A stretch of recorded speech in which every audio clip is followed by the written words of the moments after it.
Hi, I'm Jill Deacon. Welcome to another episode of A Love Affair with the Unknown. Okay, quick message, dear listeners.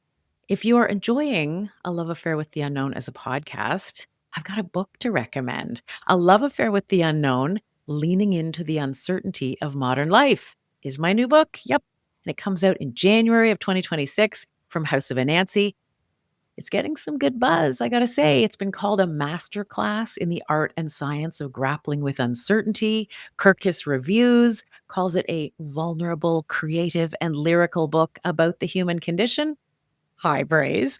Anyway, it is available now for pre order. And pre ordering is an awesome way to help give a book kind of a vote of confidence and ensure its success. So you can pre order your copy of A Love Affair with the Unknown through your favorite local indie bookshop. You can do it through Indigo, Amazon, online, as you choose. I would love it if you do that and tell your friends about it. It's a great gift for anyone facing uncertainty in their lives, which I'm pretty sure is all of us. Anyway, thank you for pre-ordering if you can and for letting me shamelessly plug my book. I do look forward to meeting some of you in person. Lots of events and book festivals once it's out in the new year. Okay, on to today's podcast guest. I am so excited, like wearing my electric pink sweater, excited to welcome the great Serena Ryder to A Love Affair with the Unknown. Okay, what can I say about you? Let me gush about you, okay? Before you say hello. I can hear you. I know you're blushing. I can hear you blushing. Serena Ryder has been a musical sensation almost since the first time she picked up a microphone, catching the world's attention for, I love the way she was described at first, for her pipes, her presence, and her potential. It sort of says it all. Serena Ryder was called a teenage Aretha Franklin. She's, of course, gone on to become a multi Juno Award winner. Her songs are soundtracks to big TV shows. Serena Ryder is, like, she's become iconic. And I'm going to say that what really cemented her status for me has been, in addition to all the incredible music that I love, the courage and the generosity and the creativity with which she has been very open about her struggles with mental health. Depression and anxiety have dogged her, as they do so many. For a while, they kept her off the stage. But Serena has made a point of not only celebrating her path to well being, but really holding up the light for others fighting similar battles. These days, you can find Serena Ryder traveling really here, there, and everywhere. She's currently in the midst of her Merry Myths holiday tour, shining her bright light in concert venues right across Canada in celebration of the season. I am so thrilled to welcome Serena Ryder to A Love Affair with the Unknown. Okay, there. That was my gush session. All of it true. Oh, you're so sweet. I Oh, am it's so so happy nice to to have see you you. here. Yeah, You it's and so I great have to be we here. should acknowledge this. You and I have a bit of a special history, for two reasons. One is that Here and Now, the radio show that I used to host, Mhm. before I was hosting it, was kind of where you had your breakout interview on that show. Mhm.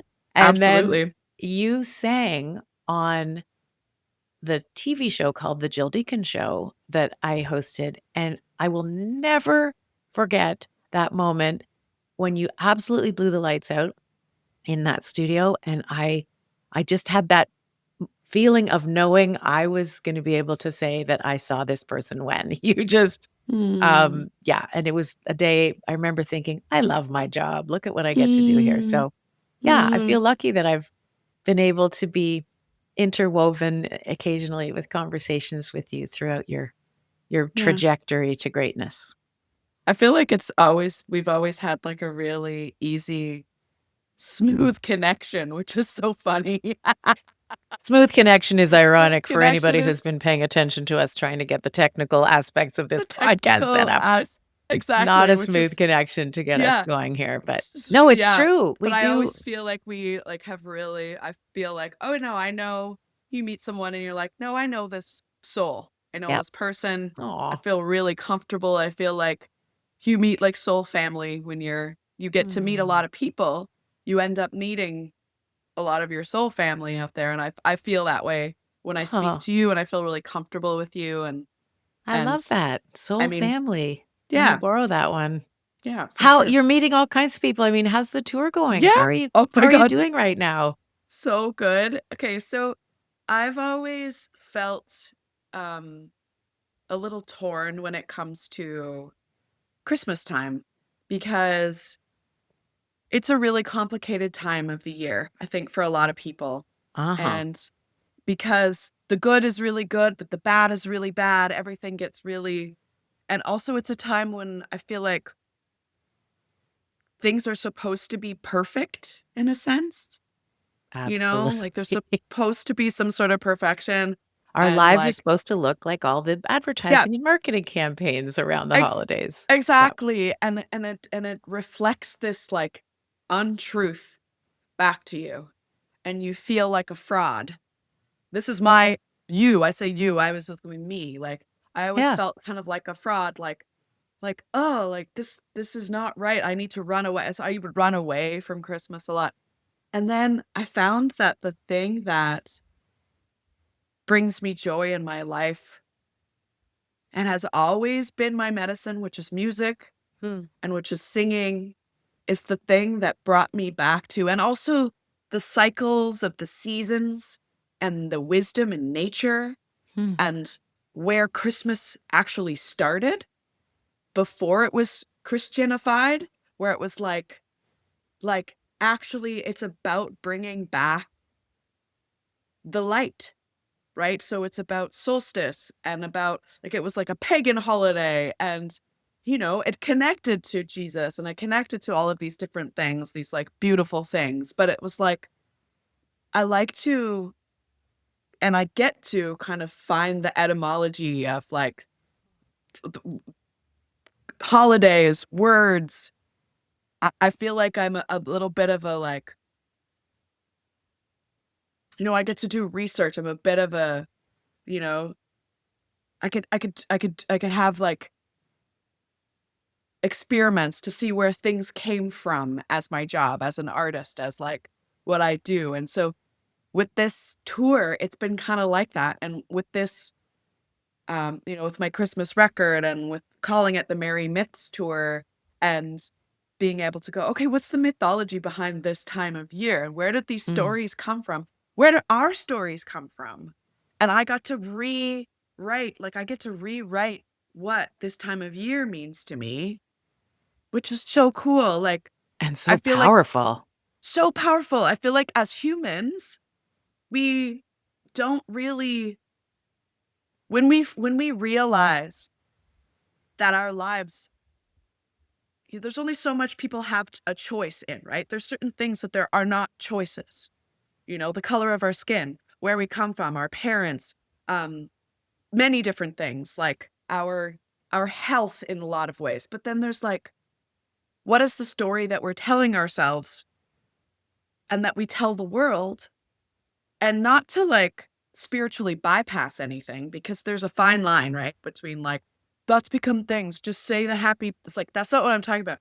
It's like, what is the actual history behind where I get to go? And so that's what this tour, it means to me. It's like a rewrite of this season and this uh Hmm. the joy of music and like community and singing together songs that we all know the words, you know? It's And I love that too, because really it's about you choosing what you're paying attention to. It yeah. doesn't you're not erasing nobody can erase the enormous machinery of that's commodified and commercialized the holiday season and that sense of pressure, but you're choosing to look in a different direction and focus on things that perhaps offset that pressure for you and for all of us. I definitely think everybody at your tour will be experiencing the relief at being able to Yeah. celebrate other things at this time of year. But I love that idea of we get to choose, as you say, there's a lot we don't get to choose, but we do get to choose what we pay attention to. Yeah.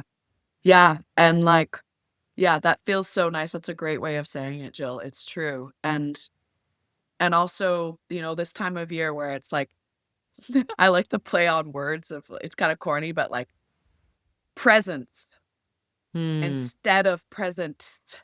Yeah, with a C And instead of a yeah, T. with a Mhm. C instead of a T. And, you know, I've also partnered with a charity called Water First, who are incredible.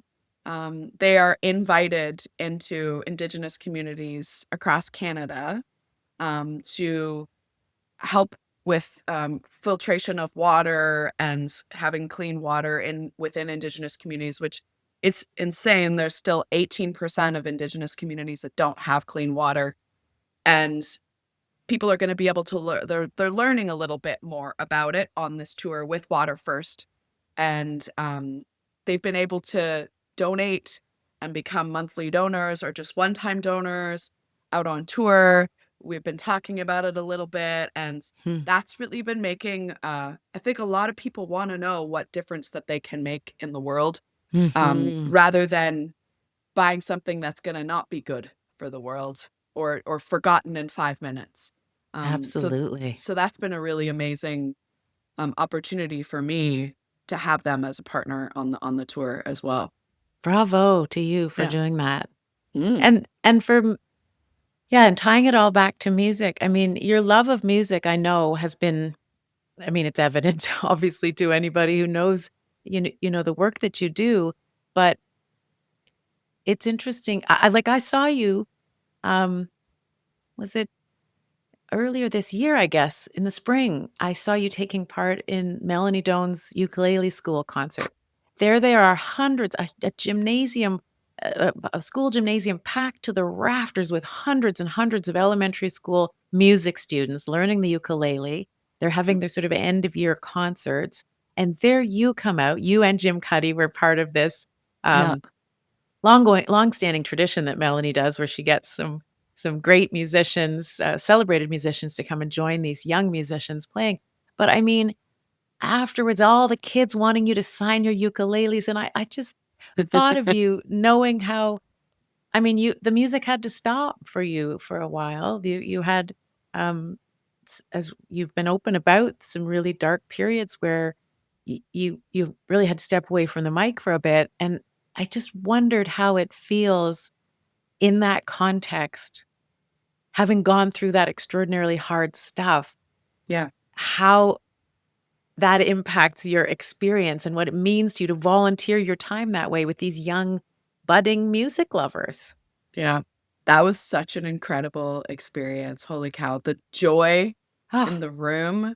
I get the And shivers just thinking about it. me too. Me too. Absolutely.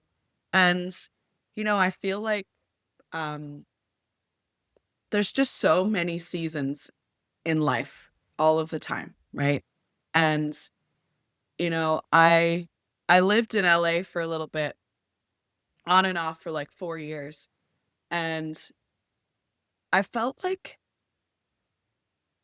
I missed the seasons of Canada, of Ontario specifically, so much because I feel like they actually give you the permission to have seasons in your life.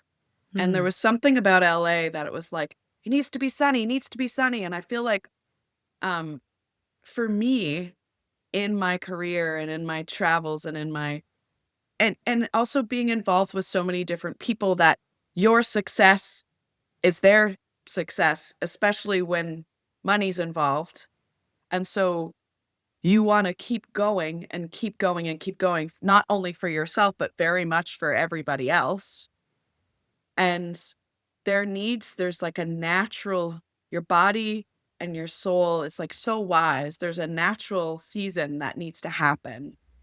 And, you know, of winter and of fall. And I feel like for so many periods of my life, I didn't wanna let go of the summer, and I Hmm. didn't wanna let go of, like, the spring and the summer and, like, where the flowers and like and you can only harvest so much for so long, and then it gets so exciting again when it starts happening that you don't wanna let it go. It's like holidays, like, they're a holiday for a reason. If it was every day was a holiday, Hmm. it would be exhausting and we would be sick and we would And so I feel like that I was just so excited about the potential and the brightness, and like my therapist made a joke like a couple years ago that I still remember, when I was actually squeezing lemons to make lemonade. I was squeezing them, and then I like threw out my back and my neck from squeezing lemons to try and get as much out of the lemon as I possibly could. And she was like, "That makes a lot of sense. Do you see the microcosm in that?" And I'm like, "Yes, I do." Where she's like, "You only had to squeeze it once. You didn't have to take all the juice out of it and hurt yourself." And I feel like Mm. that's what I used to do a lot, where I would just keep going and keep going. So, yeah, There's that book by Catherine May called Wintering. Do you know that book? I don't know. I It's don't. exactly what you're talking about, the idea of, the value of that season of darker sort of hibernating times. So Yeah. do you think that way about the hard things you've gone through and the darker periods? Do you think of them as an essential sort of wintering season that allows you to appreciate the blossoms and joys of summer and spring type moods and Mhm. experiences better? Yeah, so, um, now I see every season to be so, so important. Mm. Um, and I feel like I didn't used to, and so I would fight for them. And now, because I love the season when I'm in it, I don't have to stay in it as long because I haven't fought the other seasons. Mm. So, if I fight to stay in spring or summer, then my winter ends up being a lot longer, because I feel like my body, my soul, it's like it's not linear like that, but if you skip like 3 winters, you've got 3 winters. Mm. And so now, Winter will not be denied. Winters with of the spirit will not be denied. winters of the spirit will not be denied, and you cannot cork it. And so now it's like, when I feel what I'm feeling, I allow myself to feel it in the moment much more than ever. I don't deny it, because my spectrum of emotion, I'm a very highly sensitive person. I'm also a neurodivergent person. There's things that I've learned about myself that allow me more balance in my life, because I have in the past, had really severe depression and anxiety and all these things. I was diagnosed with a lot of different things. Um, and then I found out, oh, I actually don't have any of those things. I actually am a neurodivergent person. I have ADHD, who needs to um, honor where I'm at in the moment, because the more you fight who you are and where you are, the more the volcano, you can't cork a volcano. I say that a lot. You can't cork a volcano, Hmm. but you can kind of let it out as it comes, and it's less of a destroyer, you know? Mm. Yeah. You've talked a lot when you released the Art of Falling Apart, the album, you talked a lot about the stuff you're mentioning now, anxiety and depression, but maybe can you start a little unpack a little bit of what you experienced? You had anxiety attacks. Is that how it Mhm. sort of started? Yeah, I mean, my struggles with depression and mental health, the journey was really long. It started when I was very young, from the time I was like 12, 13, 14. Um, depression, anxiety, um, and many, many different things for many different reasons. There's so many reasons for all of these things that a lot of people experience in their life. And I went through this kind of really long journey of trying to figure out, like, what is it? What's it called? How do I fix it? Blah, blah, blah, blah. But I realized that it was about denying what I was feeling in the moment, and not allowing myself to feel what I was feeling, and to realize that my own inner compass and wisdom had had my number. It knew it knew what I needed to do, and the more I would kind of feel like, "Oh, it's me, something's wrong with me." It's like, no, your intuition knows these things. Your intuition knows if I started feeling like I didn't wanna do this or didn't wanna do this, I didn't wanna, I didn't wanna do this tour, I don't wanna talk to this person, blah, blah, blah. There's certain things, and it's like, I didn't wanna let people down because I felt like, that was super, super important to please other people. I think a lot of people, um, stop listening to themselves when they feel like other people are the ones that they want to be like, pleasing and not, yeah. So it's a long journey, it has been a long journey, but I feel like I've found a place of realizing that all the names and the different diagnoses and things like that that had built up, um, they're no longer like I no longer struggle from like intense anxiety and Hmm. deep depressions and things like that because I'm able to honor my feelings in the moment, and deep sadness and deep feeling uncomfortable deeply feeling deeply uncomfortable, all of these things. It's like, I know that there's an inner wisdom to that, and I Yeah. won't shut it down anymore. And I go, "Hey, I'm not gonna do that. I don't feel right about it." If someone asks me why, be like, "Because my gut said so." Yeah. I read you say our symptoms are our greatest messengers.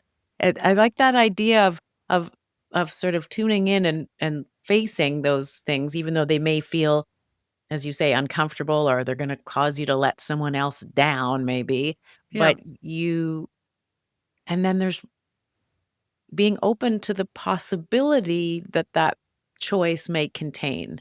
We think that, oh, if I cry in front of someone or I say no because I'm too tired and overwhelmed, Yeah. we think that we're taking a dead end and that the best path is the one over there. But instead, you're sort of arguing that we need to recognize those as great messengers of what we're supposed to be paying attention to and trust that going down this other path is going to be okay too. And if you're around someone that you don't feel comfortable crying around, maybe you shouldn't be around that person. You should be around people that you feel comfortable sharing with, And it's like you're holding in your tears around this person or whatever. It's like maybe that's not the person to hang out with all the time because Mm. you get to choose, those things, or just seeing the wisdom in it, because I feel like a lot of the time you hold in, you know, tears actually release 3 different healing hormones. I talk about that a lot too, where it's like Yeah. 3 different healing hormones come from when you're crying. Better than any sort of medications that you can take. It's like it's there for you, and when it comes up, let it out, and if someone feels uncomfortable, then that's their deal, It's like But so much of the ability to do that, to be comfortable crying in front of people or just trusting and listening to your own emotions when they and symptoms when they pop up as you do. y- y- that requires a lot of confidence that you have and that you've earned from having, as you talk about on your website on these sort of walking a path of healing and these steps that lead to wisdom and familiarity with a broader terrain. Tell me a Mhm. bit. Do you think about that? About how much, yeah, wisdom and perspective and confidence you have earned from having gone through these really challenging periods in your life. Mm. Yeah, I mean, I on and off have confidence. Sometimes I have no confidence. Sometimes I have no idea what I'm going to be saying or like how to talk about these things because they're very different for everybody. When it comes to mental health, everyone has their own story and their own path and where they come from, and there's never a one size fits all, and what I say is it's totally different for someone else, and like, you know, I feel like the thing that's the most important to me that I've learned is trust. in myself. And when my trust in myself is kind of wavering, I know that I need to do some work to trust myself again. Hmm. Um, and so I feel like that relationship of trusting yourself is the most important one to foster and has been for me too. Like, even now I'm talking to you and I'm like, oh my gosh, am I saying the wrong thing? Am I, no, Yeah, we all have this talk where it's like, oh, like absolutely. I sound like I'm not, I'm not an expert. I don't know. This changes here, this changes here. And then sometimes like, when there's big emotions that happen, my executive functions go offline. And so I think that happens with a lot of people too, a lot of very big feeling people, a lot of artists, people that are very sensitive. You can have a lot of like inner wisdom and be so like, you know, you could be such a smart person. And then all of a sudden, an emotion comes over and you can't even think of a word because your executive functions are offline. Hmm. And the whole relationship with like trust and getting yourself like back into your body, like that's kind of the most important thing that I've realized better than most meditation is like being more in your actual body, doing like even using like a little ball, rolling a ball against your back, like under your feet, feeling your feet. Those kind of things have really helped me a lot and constantly do because it's like we need our executive functions to do stuff Yeah, like they this. come in handy. Yeah, they come in. But that's so interesting because I don't know if it's still active, but I know you created something, the Art of Wellness series. The Right. idea of which is, as I understand it, an interactive series that's sort of designed to help other artists and creative professionals manage stress and manage their own mental health. So Mhm. you're right, and I don't think anybody would expect, professional wisdom Right. from you, Yeah. or me. You're just Yeah. somebody sharing, as you do so generously, your own experiences and what's helped you. But tell me about the importance to you of that, knowing that your experience with challenging things like mental health struggles can be of benefit Right. to so many others, artists and otherwise, who experience the same thing. Yeah. Well, I feel like that's the whole point, I feel like, of not the whole point. I think that's such a gift when it comes to art, where it's like being able to see,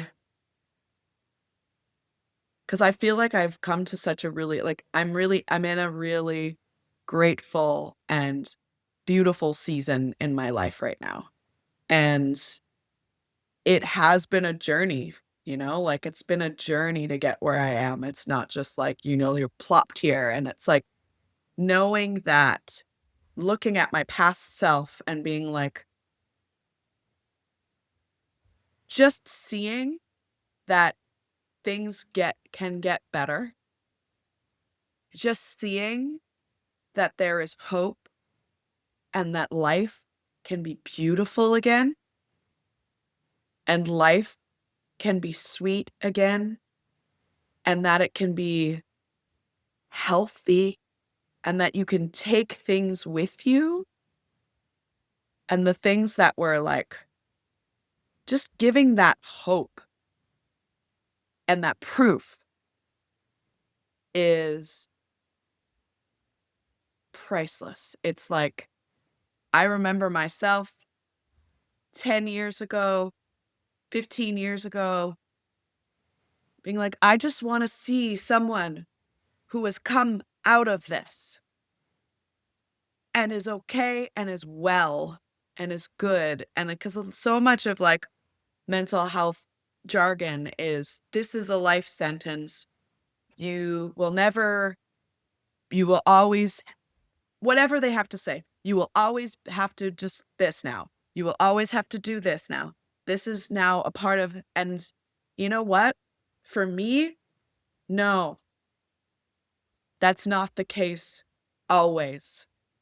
And that is what I know to be true. And I, my mind changes all the time. My seasons change all of the time. And everything changes and it'll keep changing if you allow the seasons to happen. And that, like, that is everything. And it's so sometimes so hard to remember when we're in a tough spot. We think, "Wait, no, I'm stuck here forever." I mean, that was certainly my experience with long COVID, and everybody said, "Well, this looks like a life sentence." But and which is why am the same way. I feel incredible joy in being able to be evidence for people that, Yes. yes, no, you can get better. You want hope, Yeah. you're looking at her. So Yeah. I absolutely relate to that feeling. And, but I think with someone like you, we so often think that career success is the goal and that everything's going to be under control once we arrive at some place. So for Oh, younger yeah. musicians wanting to be a successful musician or whatever career they're in, they think, well, Serena Ryder's there. She's got the, awards and the accolades and No the way. big hits. And that's why I said I have as much respect for you as I do for your music and stuff, for the fact that Oh, you are so adamant about reminding us that it's all a work in progress. And that's really what it's about. yeah. Yeah, it really is. Like, we don't ever arrive if we arrived somewhere, there would be nowhere to go. And how boring and terribly sad would that be to have nowhere left to go? Hmm. Like, even the name of a love affair with the unknown. Maybe that's why we're soul family, because it's like the thing that I love the most is not knowing, is the mystery of life, because anything can happen. And it can be, you can say it in so many different ways to be like, I have no idea what's going to happen. Or I have no idea what's going to happen. And they're both true, you know? And that's awesome. We never arrive anywhere um as in this human life that we know, which is so great. How do you apply that philosophy that for yourself, you remind yourself everything has a season. I need to allow the dark, harder stuff and therefore be able to enjoy the brighter, glorious stuff when it arrives as well. How do you apply that mindset to the world we live in right now? I mean, I'm Mm, not asking you to be a guru here, but I'm just curious how you're handling all the overwhelm and uncertainty and chaos of the greater world around us. How does yeah. Serena Ryder navigate that? Yeah. I mean, I think I'm in it with everybody else. I have a lot of friends all over the world, and I navigate the world through my relationships with people. And I learn a lot about, what's going on through my relationships with the people that I'm friends with all over. And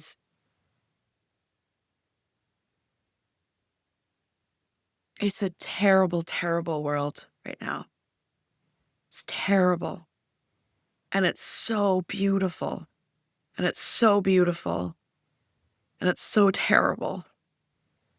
And it's all at the same time. And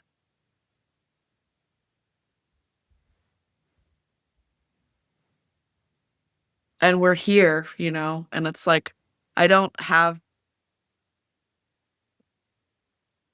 I tend to kind of bring it back to my breathing. a lot of the time and see, like, what where's my breath living in my body, and how much energy do I have to be able to what do I have to give myself? Mhm. What do I actually have to give? And I give what I have to give. And then I receive what I'm able to receive too. And I feel like it's a relationship in that kind of a way. Like it's like,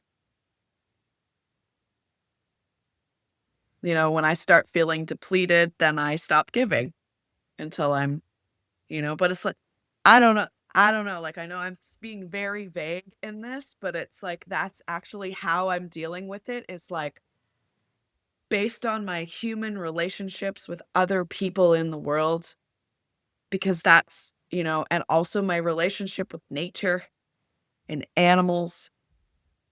Like, I feel like we just have so much to learn and that we're all microcosms for it all right now. Mm. Cause there's so much going on. There's so much going on, and it's impossible to do all the things that we want to do to make it better because we want to. But we can make a difference. We can make a difference hugely by Mm. doing what our soul is called to do in this world. That is what's gonna make a difference. We know when we what we have to give, and we need to give what we have to give. You're giving so much on this tour, on the Mary Miss tour and on your Christmas album, and I just love that the Water First initiative is connected with your tour, so bravo to you for Yeah, that. That is not absolutely. insignificant. So, Absolutely. They're um, incredible. I love being part of your soul family. Yeah, That I feels love really being good, part of it and, too. you are just a delight to talk to, and thank you for all the candor and vulnerability that you bring to Mm. just being a person in the world right now, which I think is great comfort to all of us. So, Well, it's an honor to onward be you. here. Honor to be here with you too, Jill. Thank Thank you. you. Good luck with the rest of the tour. I know you're in Thank the you. middle of it, and I love that you took Yeah. time to chat. So, all the Cheers. best, and we'll we'll do this again soon, I hope. Please, yes, let's do it. I'm cooking up some new stuff that I'd love to talk to you about Ooh, in the okay. future. Yeah. Meet you back here. All right. Okay, thank you, Serena Ryder. You're Thank the best. you. Thank you.